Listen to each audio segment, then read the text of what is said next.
What do you make of that play from Sam Hubbard there and Logan Rose in that defense? That's why you just never give up on a drive. It's even when it's down there and inside the two. Um, that's what our defense is really. The low red zone really over the last couple of years has been awesome from our defense, and today was no different. But for Logan to knock that ball out, and Sam to finish it off 98 yards later, really changed the momentum of the game because you're looking at a 14-point swing right there, going down 7, going up 7. We were it was a challenge on offense certainly. It's one of the better defenses we face all year, and so we knew that going in, and our defense really carried us in the fourth quarter, and we needed that. Zach, obviously, I'm sure you're probably waiting results on Jonah, but how would you assess the state of your offensive line now with Kelsey done for the season, Kappa pending kicking return? Yeah, fighting. I'd assess them as they're fighting, giving us a chance. I know you say next man up, but when you lose three starters down the offensive line, Yeah. how much does that take away from your playbook? Like not just just being comfortable with some of the stuff you haven't repped it with probably that group specifically. Well, that's the most challenging part is just getting the reps in there because a guy like Jackson's got to rep both sides, and it's impossible to predict where you're gonna have to go in first. So, that's the thing going forward. We'll see who's available and healthy. Do our best to rep them and get them going. What is it about this defense? And obviously, I mean, because they were on their heels, I think, a little bit there dealing with Huntley and stuff, and then in the fourth quarter, Yeah. not only the Hubbard play, but all the stops. Yeah, I mean, just the second half in general this entire year. That's really been the storyline for our defense is rising up and really just not allowing the offense to have anything. And so for our offense to be able to get in rhythm and be able to score points, but our defense just second half has just been fantastic. Today was no different. And it's good to see that they brought that second half defense to the playoffs also. The Ravens, I would just say the Ravens didn't know it. They just gave you nothing. I mean, it was all underneath, right? Yeah. I mean, have Yeah. you ever seen a Ravens defense play like that for a whole game? I mean, they do a good job. They got a lot of healthy guys up front that rotate through there. The backers, I mean, they're good at every level of the defense, and so they make you earn it. They're not going to give up any explosives.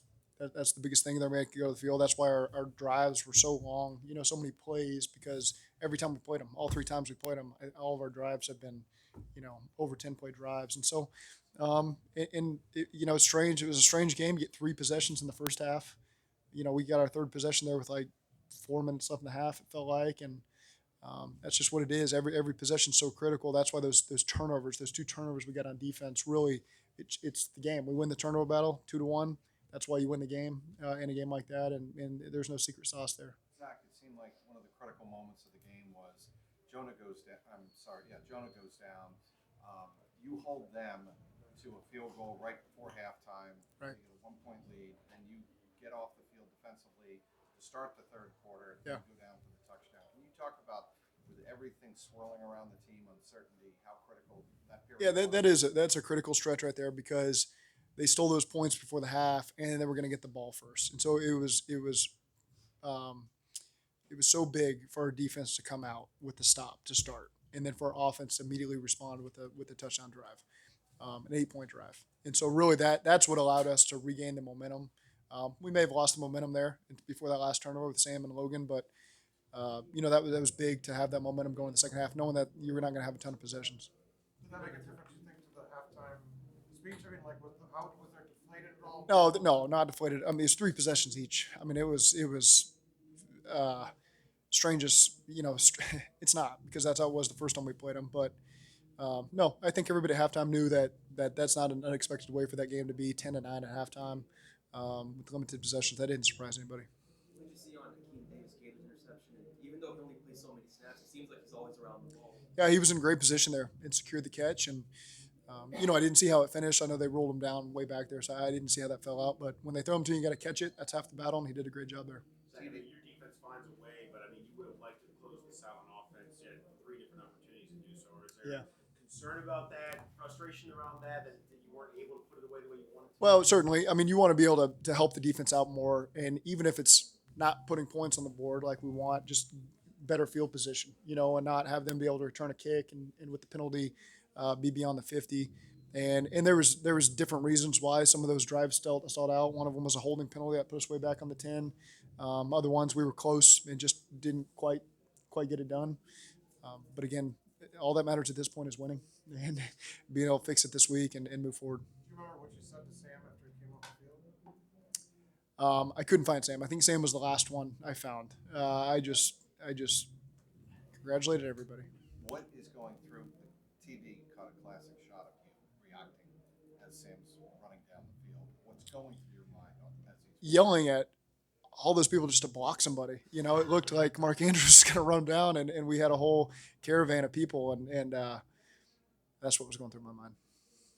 Run faster. It's tough. You know, you consider, well, look at that drive, what Sam probably went through in that drive to be down there. And now you're in a goal line situation, and now someone's being telling. That's why you do all the summer conditioning he probably did at Ohio State his entire life. You know, at Moeller and all those reps. All remind say that's why you do it. You know, and for moments like that to be able to finish strong like you did, and that was awesome for the hometown kid to finish it that way. Zach, I know you talked last year when you started the new tradition. You said you dreamed about taking game balls around the city. I'm not trying to pin you down to that right now, but Yeah. have you thought about continuing that tradition? Oh, I know I'm continuing that tradition. Yeah, that tradition's never going to die. Is that tonight? You go out. That's tonight. Yeah. You got a spot in mind Well, if you already? guys keep holding me up, maybe the bar. I don't know what time bars close here, but we'll find one. We made some new bars this year. Yeah, we got a good thing going, you know, and we'll. I'm not going to reveal all that right now, but we want to include as many people as possible. What do you make of Burrow's performance given the offensive line, given the defense? How was he tonight? So some of the plays that people aren't going to real, you know, the 3rd and 1 play when we were, I don't know, on our minus 30, we got zone coverage. The play was a disaster, and for him, just on the sprint out to reverse course and gets the first down, really is a play that should get more storylines than realized, because it was a bad play versus a bad look, and he just kind of willed it to happen, and I again, I don't have the stats in front of me, but that's probably the possession we scored on in the 3rd quarter, you know. And so for that one to get us started there on 3rd and 1 when he scrambles for that, and all of a sudden we go down there at 8 points. If we don't get that drive, then who knows how the game goes from there. It's a 3 and out, and we're punting. But you know, he just makes plays like that just kind of will us to victory. Did a great job on the throw to Hayden that got us down to the 1 yard line. That was a great, you know, he took a play, made an adjustment, and that's why he was able to hit Hayden. He recognized the coverage, and so again, he just makes special plays like that, and you know, that's what we need in this playoff time. How big of a drive was that to establish some momentum after losing Jonah? You go up 9-0. Yeah. Down 10-9, just to kind of. Yeah, it was big. You know, it's our defense got us that stop, and then I think that possession took us all the way down to 5 minutes in the 3rd quarter. You know, it was a pretty time-consuming possession. It gives you you know, feel like you're in decent control there. So it was a big possession. Yeah. Coach, difference between this year and last year. I mean, last year, the first playoff win in 30 years. I mean, obviously, it's just as exciting. Does it feel a little different? Does it also, I guess, the first Bengal team to win playoff games in back-to-back years? What does all that mean? Well, it's special. You know, there's such a tremendous history here, so you don't take anything for granted in this league. It really at this point doesn't matter what seed you are. Every game is going to be a dogfight, and we knew that, and we were going to get their best shot, and they gave it to us, and our guys found a way to win. Is it different than last year? Winning's just fun. You know, we work so hard. This season is so long. You go through all the peaks and valleys that I go through with all the people in this room here every step of the way, and so then you get to the playoffs, and it can all be over in a heartbeat. And our guys didn't want that to happen, and so they found a way to move on to the next week. Zach, I know you don't want to be looking ahead and game planning yet, but the game that was lost against the Bills, how meaningful and special is it in some ways to have a chance to play that game again? Yeah, you know, it's I feel like 2 deserving teams, and Buffalo is one of the greatest environments to go play in all of football. You know, I've been there many times, and it's a fun environment. It's a worthy playoff environment, and so our guys are going to be juiced up and ready to go, and it should be a heck of a game.